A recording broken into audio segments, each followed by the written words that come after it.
أعوذ بالله من الشيطان الرجيم. بسم الله الرحمن الرحيم. اقرأ باسم ربك الذي خلق خلق الإنسان من علق اقرأ وربك الأكرم الذي علم بالقلم علم الإنسان ما لم يعلم. محترم حاضرین کرام اور خواتین اسلام، ہر طرح کی تعریف و توصیف، حمد و ستائش، کبریائی اور بڑائی، تحمید، تمجید اور تسبیح اللہ رب العالمین وحدہ لا شریک لہ، خالق کائنات، مالک ارض و سما کے لیے لائق اور زیبا ہے۔ درود اور سلام نازل ہو اس دنیا فانی کی طرف بھیجے گئے تمام انبیاء اور رسل پر بالعموم، اور بالخصوص ہمارے نبی جناب محمد رسول اللہ صلی اللہ علیہ وسلم پر اللہم صلی وسلم وبارک علیہ۔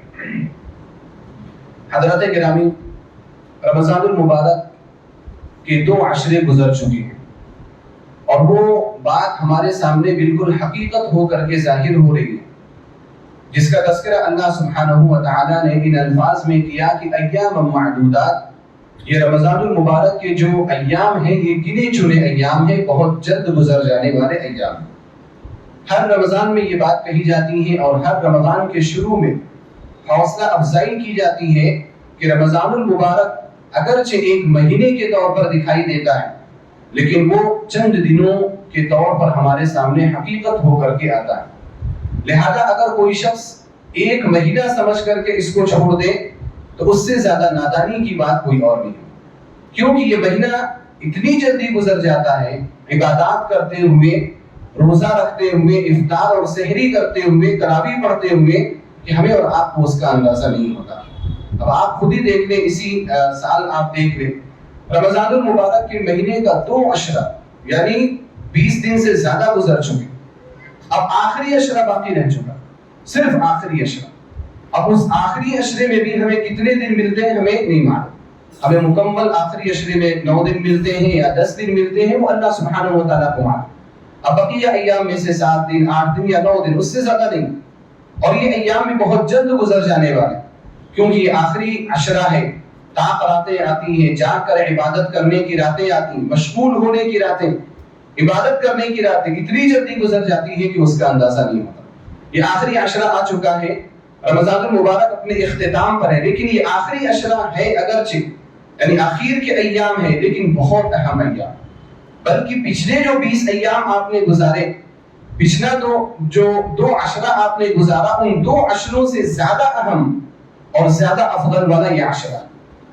اور یہ بات اس لیے کہی جا رہی ہے کیونکہ عام طور پر انسان جب کسی کام کو شروع کرتا ہے، جب کسی بھی کام کو، چاہے وہ عبادت کا کام ہو چاہے وہ اپنا کام ہو، تو شروع میں بڑی تیزی دکھائی دیتی، شروع میں بہت چستی، پھرتی اور بہت انرجی دکھائی دیتی، بہت طاقت اور قوت کے ساتھ انسان کام کرتا ہے، لیکن جیسے جیسے ایام گزرتے جاتے انسان کی فطرت ہے کہ اس کے اندر کمی آتی جاتی، کمزوری آتی جاتی ہے، وہ سستی کی طرف مائل ہوتا چلا جاتا ہے۔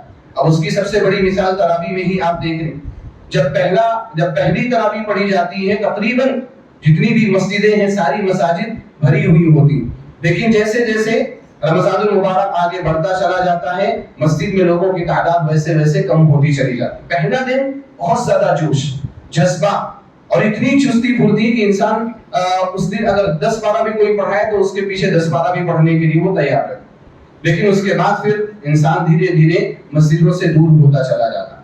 تو یہ انسان کی فطرت ہے کہ جب کام شروع کرتا ہے، عبادت شروع کرتا ہے، بہت جذبے کے ساتھ شروع کرتا ہے، لیکن اس کے بعد کمزوری آتی چلی جاتی ہے۔ اس لیے ضروری تھا کہ اس عشرے کی اہمیت آپ کے سامنے بیان کی جائے، تاکہ 20 دن میں آپ نے جو عبادتیں کی ہیں، آپ ان 10 دنوں میں آ کر ایک 20 دنوں کی طوالت کے بعد آپ کے اندر کمزوری پیدا نہ ہو، آپ کے طاقت میں کمی پیدا نہ ہو، آپ کے حوصلے پست نہ ہو جائیں۔ اس لیے اللہ رب العالمین نے اس عشرے کی فضیلت بھی بیان کی ہے، نبی صلی اللہ علیہ وسلم نے عبادت کر کے بھی اس عشرے کو ظاہر کیا ہے کہ کیسے عبادتیں کی جاتی۔ اور ویسے بھی اللہ کے رسول صلی اللہ علیہ وسلم نے فرمایا، صحیح بخاری صحیح مسلم کی روایت ہے، انما الاعمال بالخواتیم، اعمال کا دار و مدار خاتمے پر ہوتا ہے۔ آپ نے یہ حدیث بھی سنی ہوگی، انما الاعمال بالنیات، اعمال کا دار و مدار نیتوں پر ہوتا ہے، وہ حدیث بھی صحیح۔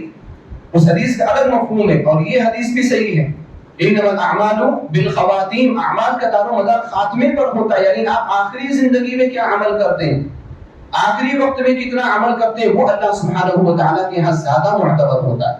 اگر کسی شخص نے اپنی پوری زندگی کفر اور شرک میں گزار دی، معاصی میں اور نافرمانیوں میں گزار دی، آخری وقت میں آ کر کے 1 گھنٹہ پہلے بھی، 5 منٹ پہلے بھی، موت آنے سے پہلے، جب تک کہ غرغرہ طاری نہ ہو، جب تک کہ روح نکلنے کے آثار ظاہر نہ ہو، اگر وہ شخص توبہ کر لیتا ہے اللہ رب العالمین سے، معافی مانگ لیتا ہے، کلمہ پڑھ لیتا ہے، لا الہ الا اللہ محمد رسول اللہ کی گواہی دے دیتا ہے، اللہ سبحانہ و تعالیٰ اس 5 منٹ کے عمل کا بھی اعتبار کرتا ہے اور اس کو جنت میں داخل کر دیتا ہے۔ انما الاعمال بالخواتیم، اعمال کا دار و مدار خاتمے پر ہے۔ اور اس کا الٹا کر لیجیے، اگر کسی شخص نے پوری زندگی محنت کی، عبادت کی، توحید پر رہا، ساری چیزیں اچھی کرتا رہا، لیکن اخیر میں آ کر کے فتنوں کا شکار ہو گیا، مرتد ہو گیا، ملحد ہو گیا، قرآن کریم کو اس نے برا بھلا کہہ دیا، اللہ اور اس کے رسول صلی اللہ علیہ وسلم کے بارے میں نازیبہ کلمات اس نے اپنی زبان سے نکال دیے، پوری زندگی ٹھیک ٹھاک رہا، اخیر کے 5 منٹ میں ایسے کلمات اس نے نکالے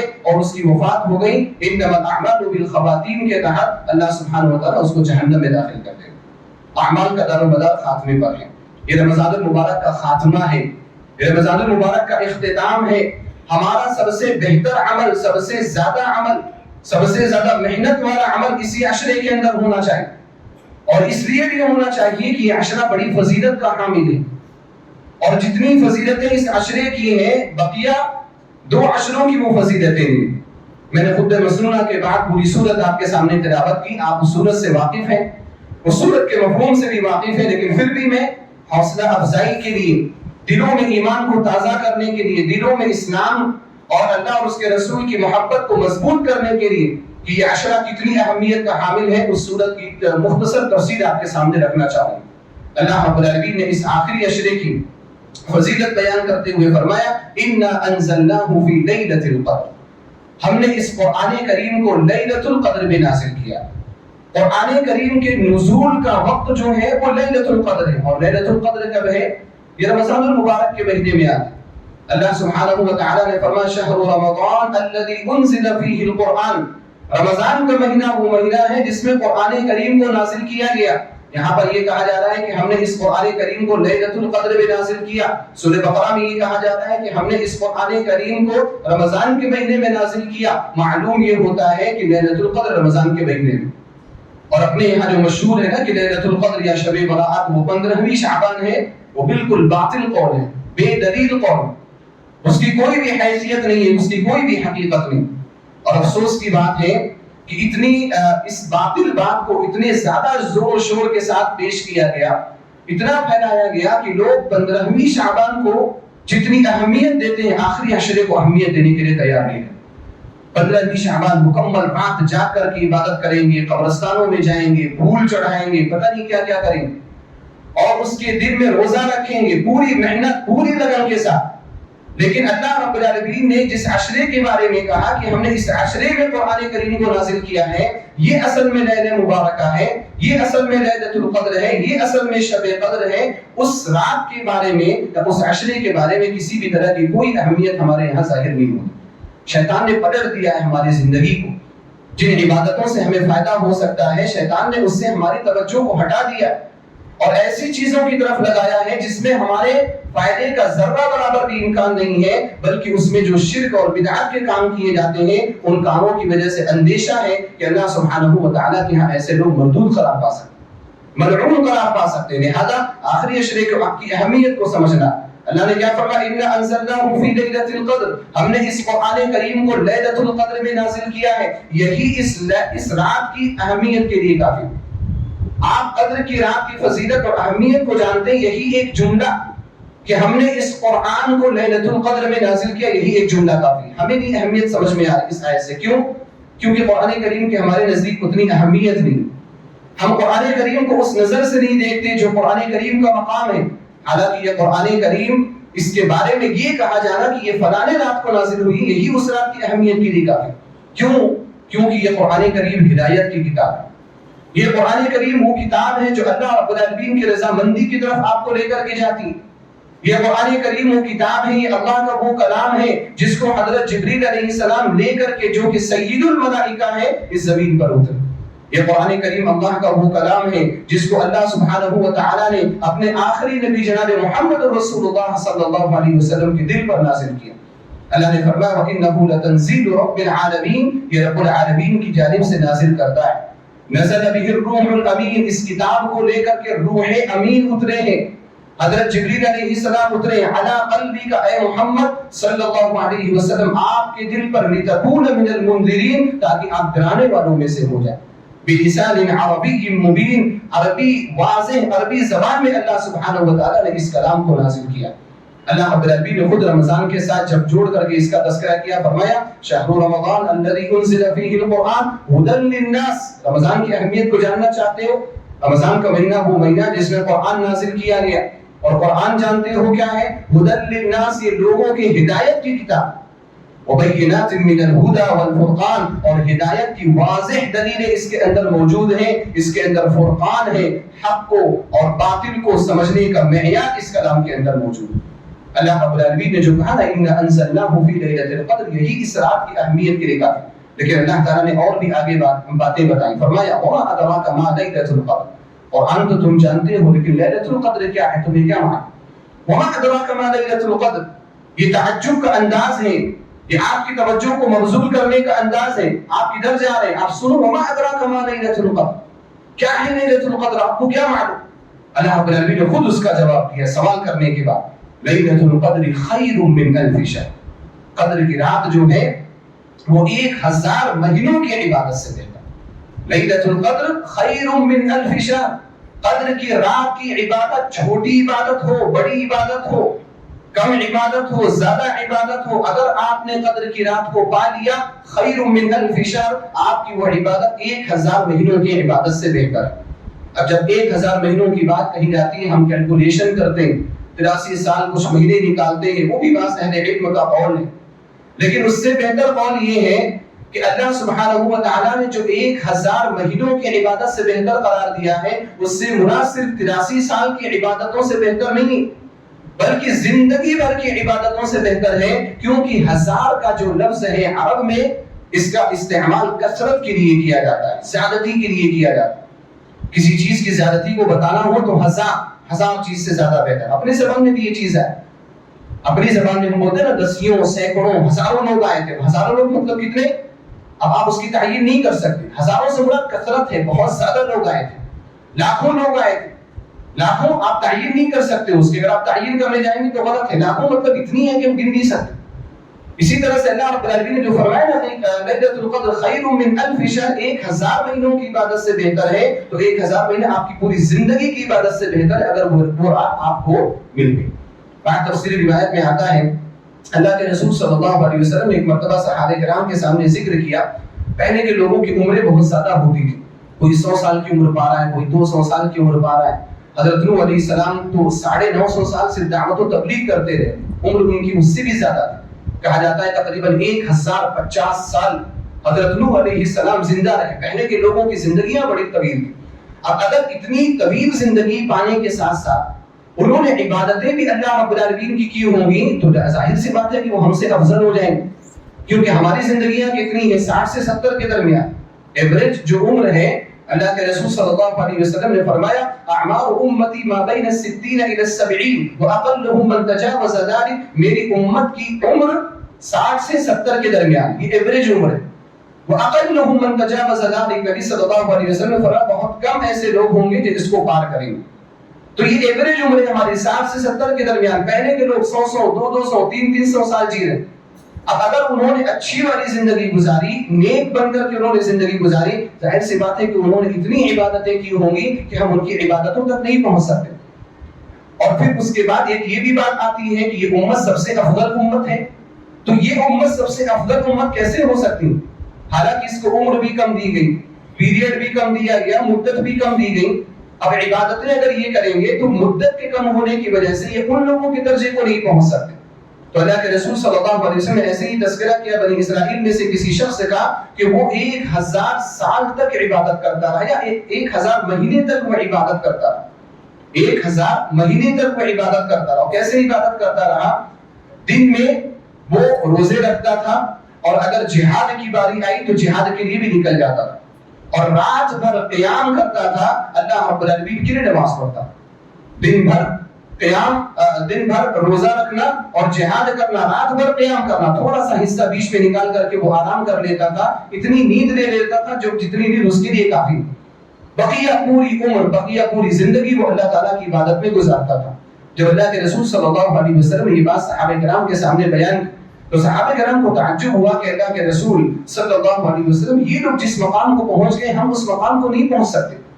ان کو اتنی لمبی لمبی عمر دی جاتی تھی. تو کہا جاتا ہے کہ اللہ سبحانہ و تعالیٰ نے اسی سوال کے جواب میں اس سورت کو نازل کیا اور کہا وما ادراک ما لیلۃ القدر, ہم نے تمہیں لیلۃ القدر دی ہے, اس کی اہمیت کو سمجھ لو. پہلے کے لوگوں سے آگے بڑھنا چاہتے ہو, ان سے مسابقہ کرنا چاہتے ہو, تمہیں ہم نے لیلۃ القدر دی ہے. وما ادراک ما لیلۃ القدر, تمہیں کیا پتا ہے کہ لیلۃ القدر کیا ہے؟ لیلۃ القدر خیر من الف شہر, قدر کی رات شب قدر اگر تم نے پالی اور عبادت کر لیا 1000 مہینوں کی عبادت سے, یعنی زندگی بھر کی عبادت سے بہتر. اور یہی پر اس کی فضیلت ختم نہیں ہوتی, بلکہ آگے اللہ سبحانہ و تعالیٰ نے اور بھی بیان فرمایا تنزل الملائکۃ والروح فیہا بإذن ربہم من کل امر. اللہ تعالیٰ نے فرمایا یہ رات وہ رات ہوتی ہے جس میں فرشتے اترتے ہیں, فرشتے نازل ہوتے ہیں. والروح, اور حضرت جبریل علیہ السلام بھی اترتے ہیں. بہت سارے فرشتے, بلکہ ایک روایت میں مسند ابو داؤد الطیالسی کی روایت میں جو حسن درجے کو پہنچتی ہے, اللہ کے رسول صلی اللہ علیہ وسلم نے فرمایا اس رات کنکر کے برابر فرشتے اترتے ہیں. یعنی جتنے کنکروں کی تعداد ہے, جتنے کنکر ذرات چھوٹے چھوٹے پتھر جتنی تعداد میں جتنی کثرت میں ہوا کرتے ہیں اتنی کثرت کے ساتھ اتنی زیادہ تعداد کے ساتھ فرشتے اس رات میں اترتے ہیں. اللہ سبحانہ و تعالیٰ نے فرمایا تنزل الملائکہ, فرشتے اترتے ہیں, اور روح اور حضرت جبریل علیہ السلام بھی اترتے ہیں. حضرت جبریل علیہ السلام کا خاص تذکرہ کیا گیا, حالانکہ وہ بھی فرشتوں میں عام کو ذکر کرنے کے بعد خاص کا تذکرہ کیا گیا, یہ بھی اہمیت کو بتانے کے لیے کہ حضرت جبریل علیہ السلام جیسا فرشتہ بھی اترتا ہے جو کہ سید الملائکہ, جن کو سب سے افضل کام, سب سے بڑا کام, سب سے بڑی ذمہ داری کا کام جن کو دیا گیا تھا. کون سا کام دیا گیا؟ وحی پہنچانے کا کام دیا گیا. جتنے بھی انبیاء کرام رسول اس دنیا کے اندر آئے سب کی طرف وحی لے کر کے حضرت جبریل علیہ السلام آیا کرتے تھے. ان کی شان عظیم, اور وہ اس رات میں اگر اترتے ہیں تو اس رات کی شان کتنی عظیم ہے. تنزل الملائکۃ والروح فیہا بإذن ربہم, اللہ رب العالمین کے حکم کو لے کر کے, اللہ سبحانہ و تعالیٰ کی اجازت کو لے کر کے اترتے ہیں. بإذن ربہم میں دو چیزیں مراد ہو سکتی ہیں. ایک یہ کہ اللہ رب العالمین ان کو اجازت دیتا ہے کہ جاؤ زمین میں جاؤ, رحمت ہوگی, برکت ہوگی. دوسرا مفہوم یہ ہے کہ اللہ رب العالمین کے حکم کو نافذ کرنے کے لیے اترتے ہیں, کیونکہ یہ رات وہ رات ہے جس رات میں اللہ سبحانہ و تعالیٰ بڑی بڑی چیزوں کا فیصلہ کرتا ہے. جیسا کہ اللہ تعالیٰ نے سورہ دخان میں اس کا تذکرہ کیا تو فرمایا اِنَّا أَنزَلْنَاهُ فِي لَيْلَةٍ مُبَارَكَةٍ إِنَّا كُنَّا مُنذِرِينَ فِيهَا يُفْرَقُ كُلُّ أَمْرٍ حَكِيمٍ. ہم نے اس قرآن کریم کو ایک بابرکت رات میں نازل کیا. اِنَّا كُنَّا مُنذِرِينَ, ہم ڈرانے والے ہیں. فِيهَا يُفْرَقُ كُلُّ أَمْرٍ حَكِيمٍ, اس رات میں ہر بڑے معاملے کا فیصلہ کیا جاتا ہے. ہر بڑے معاملے کا, یعنی سال بھر کیا کیا بڑی چیزیں ہونے والی ہیں, اللہ سبحانہ و تعالیٰ اس کا فیصلہ اس رات کے اندر کیا کرتا ہے. بعض تابعین نے, بعض مفسرین نے یہ ذکر کیا کہ اس رات میں یہ فیصلہ کیا جاتا ہے کہ کس کی وفات ہونے والی. فیصلہ پہلے سے ہے, لیکن اللہ رب العالمین فرشتوں کو بتاتا ہے کہ اس سال ان لوگوں کی وفات ہونے والی. اسی طرح سے اللہ رب العالمین فرشتوں کو یہ خبر دیتا ہے کہ اس سال ایسے ایسے لوگوں کو اتنا اتنا رزق ملے گا. رزق تقسیم کیا جاتا ہے, عمریں بتائی جاتی ہیں, اور یہ تقسیم اور عمر بتانے کی جو بات ہے وہ لوح محفوظ میں پہلے سے ہے. اللہ رب العالمین فرشتوں کو باخبر کرتا ہے بڑے بڑے فیصلوں کے بارے میں. فیہا یفرق کل امر حکیم, تو اس سے معلوم یہ ہوتا ہے بإذن ربہم سے کہ اللہ رب العالمین کا حکم لے کر کے فرشتے یہاں پر اترتے ہیں. بإذن ربہم من کل امر سلام, اور یہ رات سلامتی والی ہوتی. اور بعض اہل علم نے کہا کہ فرشتے سلام کرتے ہیں اگرچہ ہمیں اس سلام کا احساس نہیں ہوتا. سفیان ثوری رحمہ اللہ فرماتے ہیں کہ فرشتے مسجد والوں کے پاس آ کر کے, مسجدوں میں آ کر کے مسجد والوں کو سلام کرتے ہیں. مسجد میں آئے دیکھا عبادت کر رہے ہیں لوگ, رات میں جاگ کر کے, نیند کا غلبہ ہے, بہت پریشانی ہے, بہت تھکان ہے, غنودگی کا عالم ہے, ان ساری چیزوں کو بالائے طاق رکھ کر کے قرآن پڑھ رہے ہیں, اللہ تعالیٰ سے معافی مانگ رہے ہیں, رو رہے ہیں, گڑ گڑا رہے ہیں. فرشتے مسجدوں کے اندر داخل ہوتے ہیں اور داخل ہو کر کے اللہ سبحانہ وتعالیٰ کی جانب سے سلام سناتے ہیں، سلام تم پر سلامتی ہو۔ ہم اس چیز کا احساس نہیں کرتے، لیکن اللہ رب العالمین نے ذکر کیا، وہ حقیقت ہے کہ فرشتوں کی جانب سے سلامتی ہوگی، سلام۔ اب وہ انسان کتنا خوش نصیب ہوگا کہ جس کو فرشتے سلام کریں۔ اور یہاں پر حضرت جبریل علیہ السلام کی بھی آنے کا تذکرہ ہے، یعنی حضرت جبریل علیہ السلام بھی آتے ہیں، وہ بھی سلام بھیجتے ہیں۔ حضرت جبریل علیہ السلام کا سلام مل رہا ہے کن لوگوں کو؟ عبادت کرنے والوں کو، سونے والوں کو نہیں ملتا، ادھر ادھر گھومنے والوں کو، وقت ضائع کرنے والوں کو نہیں ملتا۔ جو شہوات کی دنیا میں ہیں، جو غفلت کی دنیا میں، ان لوگوں کو یہ چیزیں نصیب نہیں ہوں گی، یہ انہی کو نصیب ہوں گی جو رات جاگ کر کے عبادت کرتے ہیں۔ سلام ہی حتی مطلع الفجر، اور سلام ایک مرتبہ نہیں ہوتا کہ آئے سلام کر کے نکل گئے، یہ سلامتی ہوتی رہتی ہے یہاں تک کہ فجر کا وقت آ جاتا ہے، جب ہماری سحری ختم ہوتی ہے، فجر طلوع ہو جاتا ہے۔ اتنی کثرت کے ساتھ فرشتے اس دنیا کے اندر آتے ہیں۔ اللہ کے رسول صلی اللہ علیہ وسلم نے قدر کی رات کی ایک پہچان بتائی ہے، ایک نشان بتایا کہ ہم کیسے پہچانے کہ یہ قدر کی رات کی پیچھے والی۔ اللہ کے رسول صلی اللہ علیہ وسلم نے فرمایا کہ اگلے دن کا جو سورج نکلتا ہے اس کے اندر تمازت نہیں ہوتی، اس کے اندر اتنی زیادہ شدت نہیں ہوتی، اس کے اندر اتنی زیادہ سختی نہیں ہوتی۔ یہ اس بات کی علامت ہوتی ہے کہ پہلے والی رات جو ہے وہ قدر کی رات۔ بعض اہل علم اس بات کو ذکر کرتے ہوئے اس کی وجہ بیان کرتے ہیں کہ چونکہ پوری رات فرشتے کنکروں سے زیادہ تعداد میں دنیا کے اندر ہوتے ہیں، ان کی وجہ سے سورج کی روشنی بھی ماند پڑ جاتی ہے، اس کی تمازت بھی ہلکی پڑ جاتی ہے فرشتوں کی کثرت کی وجہ سے۔ تو اللہ سبحانہ و تعالیٰ نے اتنی عظیم رات اور اتنی فضل والی، اتنی اہم رات اللہ سبحانہ و تعالیٰ نے ہم کو عطا کی، اور یہ پوری زندگی میں ایک مرتبہ نہیں، اللہ تعالیٰ ہر سال اس رات کو عطا کرتا ہے، ہر سال یہ رات ہمارے پاس آتی ہے۔ لہذا ہمیں چاہیے کہ ہم اس رات کو حاصل کرنے کے لیے، اس رات کی فضیلت کو حاصل کرنے کے لیے خوب محنت کریں، لگن کے ساتھ محنت کریں۔ نبی جناب محمد رسول اللہ صلی اللہ علیہ وسلم خود اس رات محنت کیا کرتے تھے، اور آپ صلی اللہ علیہ وسلم دوسرے لوگوں کو اس رات میں محنت کرنے کے لیے توجہ بھی دلایا کرتے تھے۔ چنانچہ آپ صلی اللہ علیہ وسلم نے اس رات کی عظمت کو اور اس رات کی فضیلت کو بیان کرتے ہوئے بیان فرمایا، سنن نسائی میں روایت ہے، اللہ کے رسول صلی اللہ علیہ وسلم نے فرمایا، اتاکم رمضان، تم پر رمضان آ چکا، شہر مبارک، بابرکت مہینہ آ چکا۔ یعنی آپ صلی اللہ علیہ وسلم رمضان کے شروع ہوتے ہی آپ لیلۃ القدر کے بارے میں گفتگو کرتے تھے۔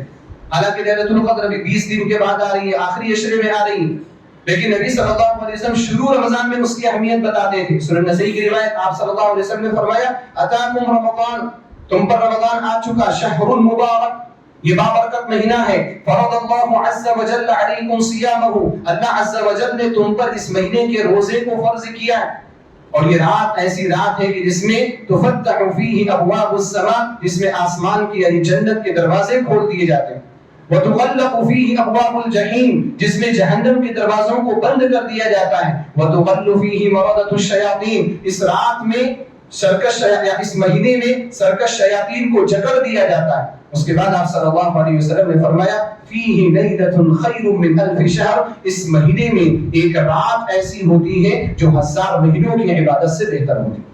اور اس کے بعد آپ نے فرمایا، من حرم خیرہا فقد حرم، جو شخص اس رات کی اہمیت سے محروم ہو گیا وہ ساری چیزوں سے محروم ہو گیا۔ آپ نے پیسہ کمایا ہوگا، آپ نے سیلری حاصل کر لی ہوگی، آپ نے دنیا بنا لی ہوگی، لیکن اگر آپ کو یہ رات نہیں مل سکی فقد حرم، آپ سارے خیر سے محروم ہو۔ من حرم خیرہا فقد حرم، آپ صلی اللہ علیہ وسلم اہمیت دلایا کرتے ہیں۔ اسی طرح سے آپ صلی اللہ علیہ وسلم نے بھی فرمایا، من قام لیلۃ القدر ایمانا واحتسابا غفر له ما تقدم من ذنبه، جو قدر کی رات میں ایمان کے ساتھ عبادت کرتا ہے، قیام کرتا ہے، نیکی کی امید کے ساتھ قیام کرتا ہے، عبادت کرتا ہے، اللہ سبحانہ و تعالیٰ اس کے سارے گزشتہ گناہوں کو معاف فرما دیتا ہے۔ آپ صلی اللہ علیہ وسلم نے اہمیت بیان کی، اور آپ صلی اللہ علیہ وسلم نے راتوں کو جاگ کر کے عبادت کرنے کو کہا۔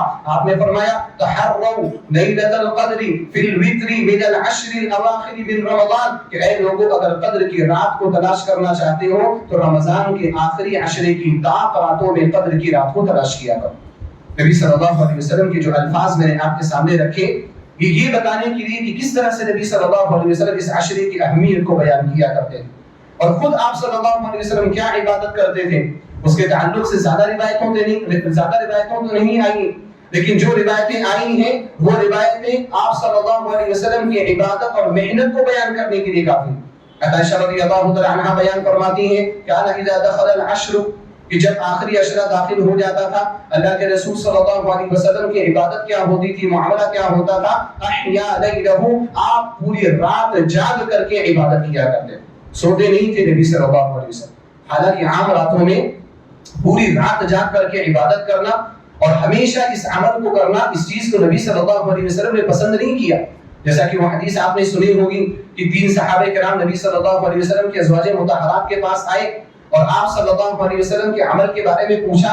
ازواج مطہرات رضی اللہ تعالی عنہم نے کہا کہ نبی صلی اللہ علیہ وسلم سوتے بھی ہیں اور قیام اللیل بھی کرتے ہیں۔ تو ان لوگوں نے نبی صلی اللہ علیہ وسلم کی عبادت کو کم سمجھا اور انہوں نے یہ کہا، ان میں سے ایک نے یہ کہا کہ میں ہمیشہ پوری رات جاگ کر کے عبادت کروں گا، ایک نے یہ کہا کہ میں ہمیشہ روزے رکھوں گا، ایک نے یہ کہا کہ میں عورتوں سے شادی نہیں کروں گا۔ اللہ کے رسول صلی اللہ علیہ وسلم کو جب یہ معلوم ہوا، آپ صلی اللہ علیہ وسلم نے تنبیہ کی، نصیحت کی اور فرمایا کہ میرا عمل تو یہ ہے کہ میں رات کو جاگتا بھی ہوں اور میں سو کر کے میں سوتا بھی ہوں، جاگ کر عبادت بھی کرتا ہوں، سوتا بھی ہوں۔ یہ نبی صلی اللہ علیہ وسلم کی عام راتوں کا معاملہ ہے، عام راتوں کا۔ لیکن یہ آخری عشرے کی طاق راتیں جس میں قدر کی رات ہوتی ہے، اللہ کے رسول صلی اللہ علیہ وسلم احیا لیلہ، پوری رات جاگ کر کے عبادت کیا کرتے۔ پوری رات جاگنا بھی عبادت ہے۔ اور جو لیل کا لفظ آیا ہے یہ کب سے شروع ہوتا ہے؟ ہم یہ سمجھتے ہیں کہ 12 بجے سے شروع ہوتا ہے، 12 بجے سے لے کر کے 3 بجے تک، جب تک فطر کی نماز نہیں ہوتی یا جب تک سحری نہیں ہوتی تب تک یہ رات رہتی ہے، ایسا نہیں ہے۔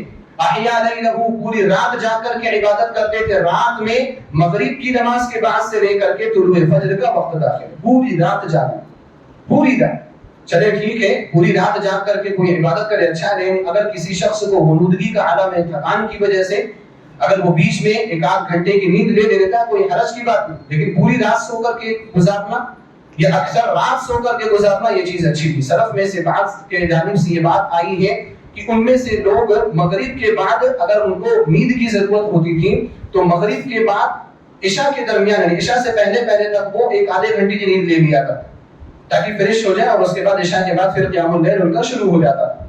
تو اگر اس طرح سے اگر آپ فریش ہونے کے لیے تھوڑی نیند لیتے ہیں کوئی حرج کی بات نہیں ہے، لیکن اگر کوشش کریں کہ آپ اس سے بھی دور رہیں تو اچھا ہے، کیونکہ احیا لیلہ، آپ صلی اللہ علیہ وسلم پوری رات جاگ کر کے عبادت کیا کرتے تھے۔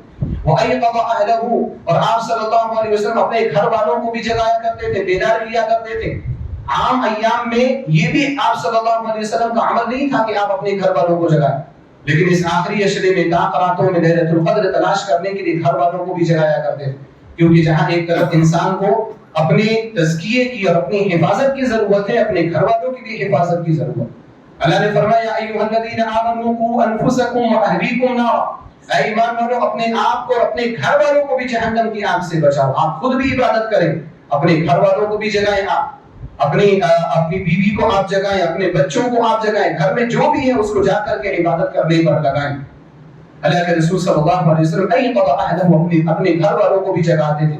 اور نبی صلی اللہ علیہ وسلم نے فضیلت بیان کی ہے اس شوہر کی جو اپنی بیوی کو قیام اللیل کے لیے جگاتا ہے، اور اس بیوی کی جو اپنے شوہر کو قیام اللیل کے لیے جگاتی ہے۔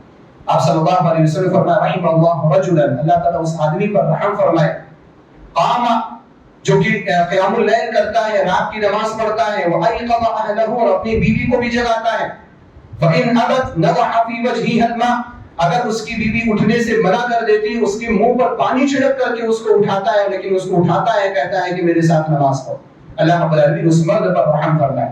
اسی طرح سے آپ صلی اللہ علیہ وسلم نے فرمایا وَرَحِمَ اللَّهُ امْرَأَةً، اللہ تعالیٰ اس عورت پر بھی رحم فرمائے جو عورت قامت، قیام اللیل کرتی ہے، تہجد کی نماز پڑھتی ہے، یہ سب کے ساتھ ہے، یعنی آپ رمضان میں بھی اور غیر رمضان میں بھی جو تہجد کی نماز پڑھتی ہے، وَأَيْقَظَ زَوْجَهَا، وَأَيْقَظَتْ زَوْجَهَا، اور اپنے شوہر کو جگاتی ہے، فَإِنْ أَبَى، اگر شوہر اٹھنے سے منع کر دے، نَضَحَتْ فِي وَجْهِهِ الْمَاءَ، تو اس کے چہرے پر پانی چھڑک کر کے اس کو جگاتی ہے۔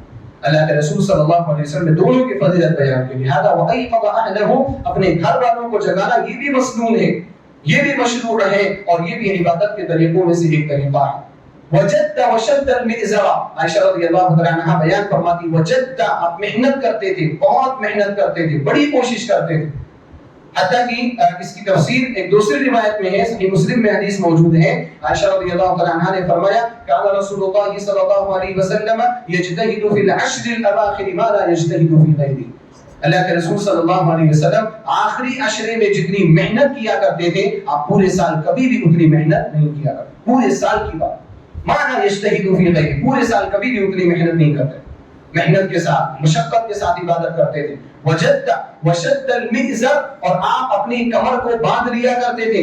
کمر کو باندھ لینے کا دو مفہوم علماء نے بتائے ہیں۔ پہلا مفہوم یہ ہے کہ کمر باندھ لینا یعنی کمر کس لینا، جیسا کہ ہمارے یہاں محاورے کے طور پر بولا جاتا ہے، کسی کام کے لیے زیادہ محنت کی درکار ہو تو کہا جاتا ہے کمر کس لو، زیادہ محنت آنے والی ہے، زیادہ بوجھ آنے والا ہے، زیادہ طاقت کا مظاہرہ کرنے کا وقت آنے والا ہے تو کمر کس لو۔ تو نبی صلی اللہ علیہ وسلم کمر کس لیا کرتے تھے، یعنی اپنے آپ کو پریپیئر کر لیا تیار کر لیا کرتے تھے۔ اس سے ایک چیز ہمیں بھی پتہ چلتی ہے کہ ان راتوں کے لیے اپنے آپ کو تیار کرنا چاہیے۔ تیار کرنے کا معنی کیا ہے کہ اگر آپ کو پتہ ہے کہ رات میں آپ کو مشکل ہے مکمل رات میں جاگنا تو آپ دن میں نیند لے لیں تھوڑا، یہ بھی تیاری ہے۔ آپ دوسرے کاموں سے تھوڑی سی چھٹی لے کر کے، دوسرے غیر ضروری کاموں کو، دنیا کے کاموں کو، اپنی جاب کو، اپنے بزنس کو تھوڑا سا روک کر کے آپ دن میں اپنے آپ کو تیار کریں تاکہ آپ رات نہ سوئیں، آپ کو رات میں غنودگی کا عالم نہ ہو بلکہ فریش ہو کر کے آپ عبادت کر سکیں۔ اللہ کے رسول صلی اللہ علیہ وسلم کمر کستے تھے، اس کا معنی ایک یہ بھی ہے کہ آپ اپنے آپ کو تیار کیا کرتے تھے۔ دوسرا مفہوم یہ ہے کہ وشد المئزر، آپ اپنی کمر کو کس لیا کرتے تھے، یعنی آپ صلی اللہ علیہ وسلم اپنی بیویوں کے قریب بھی نہیں جاتے تھے۔ حالانکہ عام ایام میں نبی صلی اللہ علیہ وسلم کا معمول یہ تھا کہ ہر بیوی کے پاس ایک دن میں ضرور جاتے تھے، اس کی خیر خیریت کے لیے کیا ضرورت ہے کیا ضرورت نہیں ہے، اور باری باری عورت جو رہتی تھی، باری باری خاتون، ان کے پاس نبی صلی اللہ علیہ وسلم جا کر کے رات گزارتے تھے، عبادت کیا کرتے تھے۔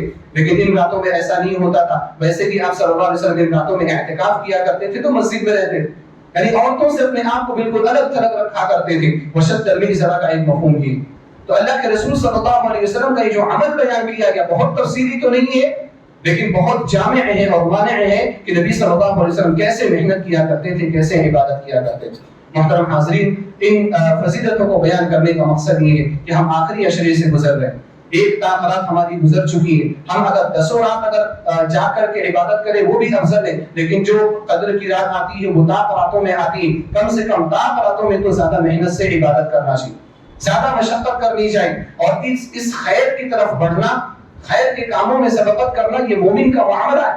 میں نے شروع میں ذکر کیا کہ اعمال کا دار و مدار خاتمے پر ہے، آپ محنت کریں، آپ مشقت کریں، اور اس طرح سے محنت کریں گویا کہ آپ اس رمضان کو اپنا آخری رمضان سمجھیں، ان راتوں کو آپ اپنی آخری راتیں سمجھیں، آپ یہ سمجھیں کہ اگلا رمضان مجھے ملنے والا نہیں ہے۔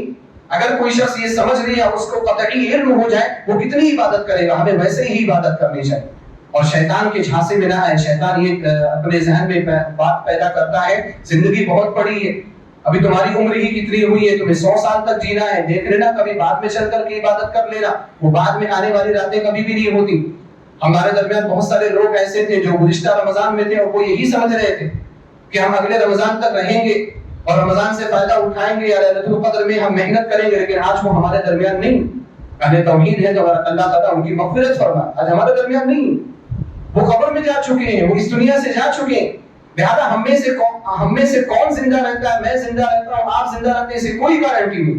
لہذا اس رمضان کو آخری رمضان سمجھ کر کے، اس عشرے کو آخری عشرہ سمجھ کر کے آپ خوب عبادت کریں، زیادہ سے زیادہ قرآن کریم کی تلاوت کریں، تراویح مس نہ کریں۔ وہ لوگ بہت نادان ہیں جو آخری عشرے میں بھی تراویح مس کر جائیں، جو قیام اللیل کو مس کر جائے وہ بہت نادان۔ تراویح تو انسان مس کر ہی نہیں سکتا، کیونکہ آخری عشرے کی راتوں میں سب سے اہم اور افضل جو عبادت ہے وہ قیام اللیل۔ اللہ کے رسول صلی اللہ علیہ وسلم اسی کی فضیلت بیان کی، من قام لیلۃ القدر، جو لیلۃ القدر میں قیام کرے ایمان کے ساتھ اس کے گزشتہ گناہ معاف ہو جاتے ہیں۔ لہذا قیام کبھی نہیں چھوڑنا ہے، قرآن کریم کی تلاوت کرنا ہے، یہ آخری عشرہ ہے، یہ چند ایام ہے، 7-8 دن ہے۔ اگر آپ کا قرآن کریم کا ختم مکمل نہ ہو پایا ہو، آپ کوشش کریں رات جاگ کر کے قرآن کریم کا ایک ختم کریں، کم از کم۔ اگر آپ زیادہ تیز پڑھ لیتے ہیں تو زیادہ آپ ختم کرنے کی کوشش کریں، آخری عشرے میں کم سے کم، آخری عشرے میں 10 دنوں میں 3 قرآن تو ہر ایک کے ہو جانے چاہیے۔ 3 مرتبہ آپ قرآن کریم کا دور کریں اگر آپ تیز پڑھنے والوں میں سے ہیں، اور اگر تیز پڑھنے والوں میں سے نہیں تو کم سے کم 2 یا کم سے کم 1 تو ہونا ہی چاہیے۔ تو ان راتوں کو آپ بہت غنیمت سمجھیں اور زیادہ سے زیادہ عبادت کریں۔ اسی طرح سے ان راتوں میں دعائیں کرنا ہے. سفیان ثوری رحمہ اللہ بیان فرماتے تھے کہ قیام اللیل اور تلاوت وغیرہ کے بعد جو سب سے افضل جو عبادت مجھے نظر آتی وہ دعا ہے. عائشہ رضی اللہ تعالی عنہا نے جب پوچھا تھا نبی صلی اللہ علیہ وسلم سے کہ اللہ کے رسول صلی اللہ علیہ وسلم اگر لیلۃ القدر مجھے پتہ چل جائے کہ کس رات میں ہے تو میں کیا کروں؟ آپ نے دعا کرنا سکھایا. قولی اللهم انک عفو تحب العفو فاعف عني. کہ اے اللہ تعالیٰ تو معاف کرنے والا ہے, معافی کو پسند کرتا ہے, مجھے معاف کر دے.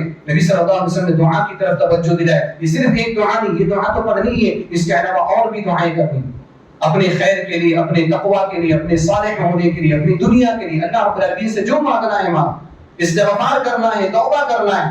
اسی طرح سے اس رات میں آپ خاص طور پر صدقہ کریے, ہر رات صدقہ کریے, کیونکہ اگر آپ نے صدقہ کیا 1 روپے بھی اور وہ قدر کی رات ہوئی تو آپ کا وہ 1 روپے کا صدقہ کرنا وہ 1000 مہینوں کے صدقے سے بہتر ہو, کیونکہ 1000 مہینوں کی عبادت سے ہر عبادت بہتر. آپ کی 2 رکعت 1000 مہینوں کی رکعت سے بہتر, آپ کا 1 روپے 1000 مہینوں کی رکعت سے 1000 مہینوں کے رکوع سے بہتر ہے, آپ کا 1 قیام اللیل 1000 مہینوں کے قیام اللیل سے بہتر ہے. ہر عبادت اسی پر آپ قیاس کرتے ہوئے چلے جائیں, ہر طرح کی عبادت کریے, قیام اللیل بھی کریے, دعا بھی کریے, کیونکہ ہم ایک عبادت تو نہیں کر سکتے 4-5 گھنٹے تک مسلسل 6 گھنٹے تک, اس لیے الگ الگ عبادتیں کریے. کبھی آپ دعا کرنے بیٹھ جائیں گے, کبھی قرآن پڑھیے, کبھی آپ نفل پڑھیے, کبھی سجدے میں اللہ تعالیٰ سے دعا کریے یعنی نفل پڑھ کر.